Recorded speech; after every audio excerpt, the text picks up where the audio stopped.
আলহামদুলিল্লাহ, আমাদের একজন প্রিয় ভাই তিনি জানতে চেয়েছেন যে ব্যাংক এবং এনজিওতে চাকরি করা হালাল নাকি হারাম। তো এই কথাটির একটি সহজভাবে উত্তর দেওয়া যেতে পারে। মৌলিকভাবে ব্যাংক এবং এনজিও যেহেতু এটা সরকার অনুমোদিত হয়ে থাকে, সুতরাং এখানে চাকরি অবশ্যই হালাল হওয়াটাই উচিত। আমাদের দেশে যে সকল ব্যাংক ব্যবস্থা আছে বা এনজিও ব্যবস্থাগুলো আছে, অধিকাংশ ক্ষেত্রে আমরা লক্ষ্য করি এই সকল ব্যাংক এবং এনজিওগুলো সুদ ভিত্তিক অর্থনৈতিক ব্যবস্থার উপরে তারা তাদের ব্যাংকগুলো পরিচালনা করে। সুদ ভিত্তিক অর্থনৈতিক পরিচালনার কারণে হারামের পর্যায়ে এটাকে গণ্য করা হয়।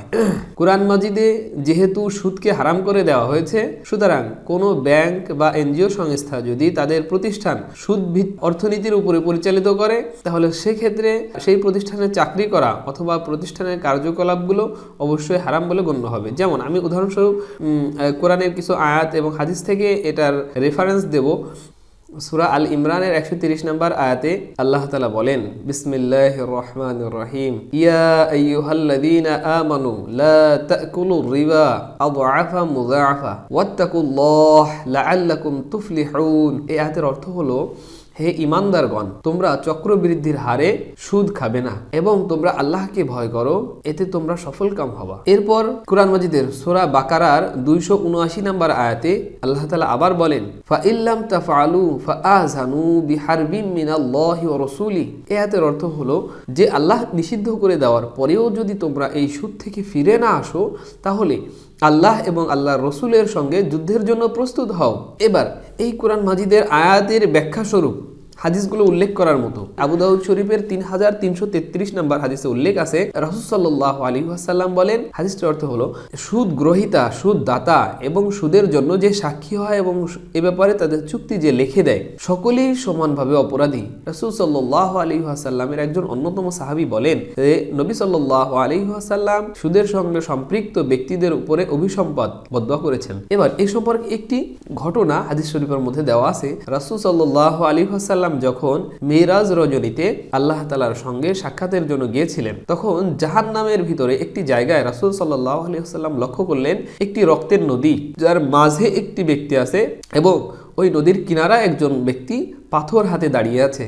তো মাঝে থাকা ব্যক্তিটি যখন কিনারার দিকে উঠে আসার চেষ্টা করতেছে, কাছাকাছি আসার পরই পাশে থাকা ব্যক্তিটি তার হাতের পাথর দিয়ে উক্ত ব্যক্তির মাথায় আঘাত করতেছেন, যার ফলশ্রুতিতে ব্যক্তিটি পুনরায় আবার রক্তের নদীতে ভেসে যাচ্ছেন। আবার যখন ফিরে আসার চেষ্টা করতেছেন, আবার তাকে এভাবে আঘাত করা হচ্ছে।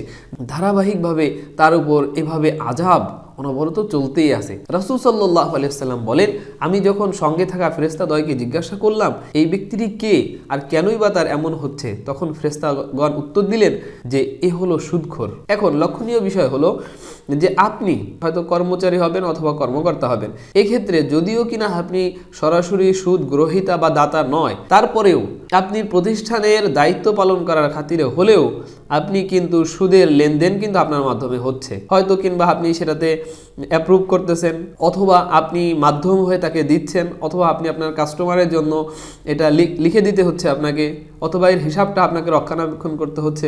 তো এ সকল ক্ষেত্রগুলো বিবেচনা করলে দেখা যাচ্ছে যে আপনি সরাসরি প্রত্যক্ষ বা পরোক্ষভাবে সুদের সঙ্গে আপনি জড়িত হচ্ছেন। তো এক্ষেত্রে রাসূল সাল্লাল্লাহু আলাইহি ওয়াসাল্লামের বলে দেওয়া যে নিষিদ্ধ বিষয়গুলো, সেটা কিন্তু আপনার দ্বারা হয়ে যাচ্ছে। তো আমি বলবো যে কোরআন মাজিদের সরাসরি আল্লাহ তাআলা যখন সুদকে হারাম করে দিয়েছেন, তাহলে সুদ ভিত্তিক কোনো অর্থনৈতিক ব্যবস্থার সঙ্গে আপনি কোনোভাবেই জড়িয়ে যেতে পারবেন না, গুনাহগার হতে হবে। এমনকি রাসূল সাল্লাল্লাহু আলাইহি ওয়াসাল্লামের বদদুয়া ওই ব্যক্তির উপরে লেগে যাবে। এক্ষেত্রে অবশ্যই আমাদেরকে সতর্ক থাকতে হবে। তো আমি আরও একটু অনুরোধ করব যে আপনি একজন সচেতন মানুষ হিসেবে অবশ্যই আপনার উচিত হবে এই যে কোরআনের আয়াতগুলো আছে, আপনি এই আয়াতগুলোকে এখন আপনার মোবাইলের মাধ্যমে অথবা কোরআন মাজিদ খুলে এই আয়াতগুলোকে আপনি দেখেন এবং এর অর্থগুলোকে আপনি বারবার বোঝার চেষ্টা করেন, তাহলে দেখা যাবে বিষয়গুলো আপনার কাছে সুস্পষ্ট হয়ে যাবে। কেন? আল্লাহ তাআলার হুকুমের বাইরে দুনিয়ার কোনো কিছুই আমাদের সামনে বড় হতে পারে না, কখনোই না। সুতরাং আল্লাহ তাআলা আপনাকে আমাকে এই বিষয়গুলো সহজে সুন্দরভাবে বোঝার মতো তৌফিক দান করেন। আমিন সুম্মা আমিন।